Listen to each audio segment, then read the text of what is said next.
Welcome to Alok English classes. Intermediate Examination 2023। ये model set Bihar board के द्वारा प्रस्तुत किया गया है और ये साइंस, कॉमर्स और आर्ट्स के लिए बहुत ही ज़्यादा इम्पोर्टेंट्स है। और इससे पहले हम लोग डे 3 तक पढ़ लिए हैं और आज हम लोग डे 4 पढ़ेंगे। और मैं सारे स्टूडेंट्स से मैं ये रिक्वेस्ट करना चाहता हूँ कि स्टूडेंट्स, यदि मेरा वीडियो आप लोग को अच्छा लगे तो मेरे चैनल्स को लाइक करना और सब्सक्राइब करना। चलिए हम लोग अपने टॉपिक्स को स्टार्ट करते हैं। और जैसे कि सेक्शंस ए में आपका पूरा ग्रामर सेक्शंस है, ये पूरा का पूरा मैं ऑब्जेक्टिव का पूरा सीरीज़ करा रहा हूँ। और मैंने पहले भी बताया कि 100 क्वेश्चंस है इसमें, जिसमें से 50 क्वेश्चंस बनाना है। हालांकि मैं आपको पूरा क्वेश्चन सॉल्व कराऊंगा।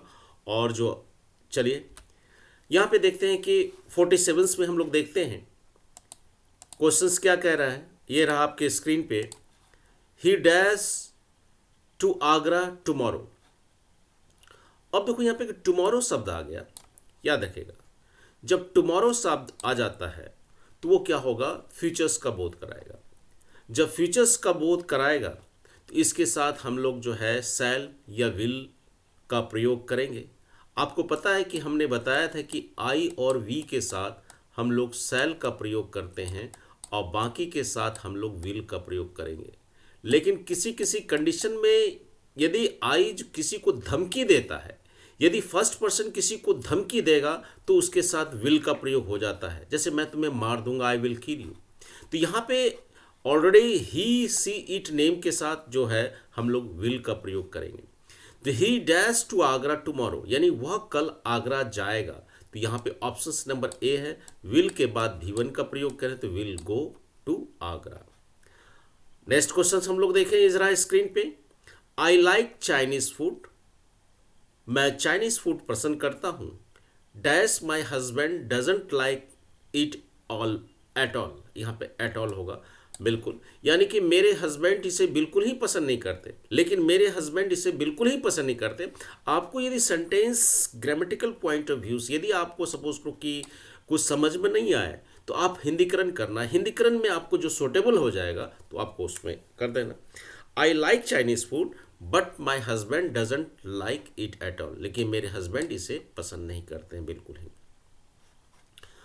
अब देखो यहाँ पे, इट इज़ वेरी हॉट, गर्म है। आई कांट गो आउट, मैं बाहर नहीं जा सकता। दो सेंटेंस को जोड़ना है, बेस्ट कॉम्बिनेशन ऑप्शन है। इट इज़ वेरी हॉट, बहुत हॉट है। अब यहाँ पे देखो दो सेंटेंस को जोड़कर यहाँ इंट्रोगेटिव बनाया, ऐसे ही गड़बड़ हो गया। इट इज़ हॉट, इसलिए आई कैन नॉट गो, मैं नहीं जा सकता। अब देखो मैं है, अब यहाँ पे देखो इट इज़ टू हॉट। अब देखो रिमूव टू का इस्तेमाल किया गया। ये सेंटेंस देखो कितना अच्छा है, इट इज़ टू हॉट, इतना गर्म है, मेरे लिए इतना गर्म है कि मैं बाहर नहीं जा सकता। It is too hot for me to go out, ये आंसर आपका सुटेबल है। It is very hot, it is too hot for me to go out. अब देखो, we dash a lot of volunteer work. देखो we dash a lot of volunteer work. अब देखो यहाँ पे हम लोग डायरेक्ट में यदि हम डूइंग का प्रयोग होगा तो एमिजार का प्रयोग होता तब ना V4 लगाते, तो यहाँ पे डायरेक्ट ये गलती हो जाएगा। वी के साथ तो हम लोग we I we you they के साथ हम लोग डू लगाते हैं जब भी इसका प्रयोग किया जाता है। ये डस का प्रयोग तो नहीं होगा। अब देखो यहाँ पे आर डूइंग हो सकता था, आईएनजी लगता तो हो सकता था, लेकिन आर डू तो कुछ भी नहीं। यहाँ पे we do a lot of work, we do a lot of volunteer work, हम लोग बहुत सारा a lot of volunteer work करते हैं। यहाँ पे वी के साथ डू लगाएंगे। Choose the correct sentence, let's go to the church to find some place. अब देखो यहाँ पे चर्च के पहले यहाँ पे द लगा है। आपको एक चीज़ बता दें, कुछ ऐसा वर्ड है जैसे कि एक हमने आर्टिकल्स का प्रयोग बताया था, स्कूल, कॉलेज, जेल, एस से स्कूल, सी से कॉलेज, एस से जेल, सी से कोर्ट, एम से मॉस्क्यू, टी से temple. School, college, jail, court, mosque, temple. यदि इन स्थानों पर यदि कोई व्यक्ति इनके मूल कार्य के लिए जाते हैं, याद रहे, school, college, jail, court, prison, mosque, temple. Mosque में मस्जिद होता है, टेम्पल मंदिर। यदि इन स्थानों पर यदि कोई अपने मूल कार्य के लिए जाता है तो इसके पहले आर्टिकल्स का प्रयोग नहीं करेंगे, लेकिन यदि कोई दूसरे कार्य के लिए जाएगा इसके पहले आर्टिकल्स का प्रयोग अवश्य करेंगे। जैसे हम बोलते हैं, एक आपको क्वेश्चन मैं देता हूं, आपको बनाना है। सोचिए, I go to the college to see the principal. I go to the college या टू सी द प्रिंसिपल। आप देखो, प्रिंसिपल से मिलने जाते हो, आप कॉलेज जाते हो, तो कॉलेज में क्या आप पढ़ने के लिए जाते हो? यदि कोई मूल अपना कार्य के लिए जाएंगे, जैसे कॉलेज में कोई स्टूडेंट पढ़ने के लिए जाता है, यदि कॉलेज में कोई स्टूडेंट किसी से मिलने जाता है, जैसे I college to see my friends, मैं कॉलेज जाता हूँ अपने दोस्त से मिलने के लिए, तो आप कॉलेज में तो पढ़ते नहीं हो लेकिन अपने दोस्त से मिलने के लिए जाते हो, तब उस केसेस में कॉलेज के पहले द का आर्टिकल्स का प्रयोग करेंगे। लेकिन यहाँ पे देखो, यदि कोई यहाँ पे देखते हैं कि इसलिए आंसर्स क्या हो जाए, let's go to the church to the find some peace. हम लोग चर्च चले और शांति प्राप्त करने के लिए, शांति पाने के लिए, तो इस चर्च में तो शांति ही पाया जाता है, तो मूल कार्य हो गया ना, तो मूल कार्य के लिए पहले आर्टिकल्स लगेगा? नहीं लगेगा, इसलिए ये ऑप्शन सी गलत हो गया। दूसरा दे लेट तो होगा नहीं, ये ऑप्शन तो गलत हो। Let's go to the church to find some peace. अब यहाँ पे देखो, यहाँ पे चर्च तो सही है, इसके पहले आर्टिकल्स का प्रयोग नहीं हुआ है, ये सही है, लेकिन यहाँ पीस में टुकड़ा दे दिया। अच्छा देखते हैं, let's go to the church, ये तो ऑप्शंस तो होगा ही नहीं। अब यहाँ पे देखो, ये ऑप्शन होगा, यहाँ पे जो एरर हो गया, तो यहाँ पे PEASCE होगा, लिखने में गलती, इसलिए ऑप्शन नंबर सी ही करेक्ट होगा आपका।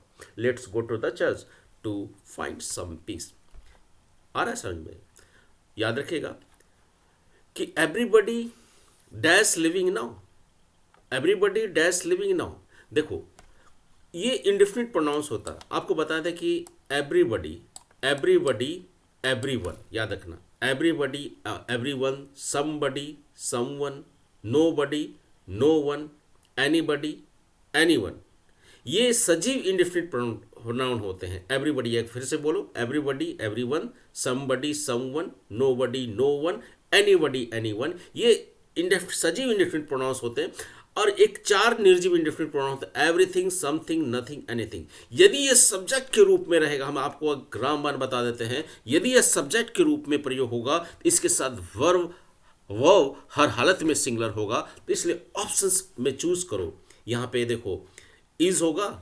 अब तो देखो, यहाँ पे इज ऑप्शन तो सुटेबल है। आप तो बोलोगे सर यहाँ पे सिंगुलर में वाज भी है, इज भी है, तो इज और वाज माने कि नाउ हो गया, तो action is going on, action just यदि होगा तो प्रेजेंट कंटिन्यूस में यूज कर दें, इसलिए आंसर क्या होगा, एवरीबडी इज लिविंग नाउ, प्रत्येक जो है अभी जा रहे हैं, एवरीबडी इज लिविंग नाउ, प्रत्येक कोई छोड़ रहे हैं, माने जगह को छोड़ना, यानी कि एवरीबडी इज लिविंग नाउ, तो ऑप्शन नंबर ए हो जाएगा।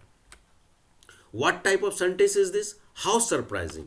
अब देखो यहाँ पे हाउ सरप्राइजिंग और एक्सक्लेमेटरी साइन है, तो सिंपली सा होगा, एक्सक्लेमेटरी होगा तो एक्सक्लेमेटरी सेंटेंस होगा, ये डिक्लेरेटिव नहीं होगा, इंट्रोगेटिव नहीं होगा, इंपरेटिव नहीं होगा, तो एक्सक्लेमेटरी होगा। The country lies dash those mountains that you can see from here. आप यहाँ से देख सकते हो, आप यहाँ से देख सकते हो कि कंट्री जो है, वो जो माउंटेन्स जो है, वो माउंटेन्स पार करके कंट्री है। अब देखो, हम बताए थे कि हम एक चीज बियॉन्ड का परिभाषा बताए थे, क्या? तो बिलो, एक चीज प्रेपोजिशन समझ लो, बिलो का संबंध यहाँ पे तो होगा नहीं, क्योंकि बिलो होता है कि देखो क्या होता है कि जब कोई चीज, यदि सपोज करो कि यहाँ पे पेड़ है, बता रहा हूँ, और इसके नीचे कोई आदमी बैठा है, जब कोई किसी के नीचे हो और उसके स्पर्श में नहीं हो तो बिलो का प्रयोग करते थे, ऐसा तो यूज तो इसमें होगा नहीं। अब देखो यहाँ पे बियॉन्ड, बियॉन्ड किसी भी प्रकार के सीमा रेखा से बाहर जाने के सेंस में बियॉन्ड का प्रयोग करते हैं, यानी सीमा रेखा से बाहर होगा तो बियॉन्ड का प्रयोग करेगा।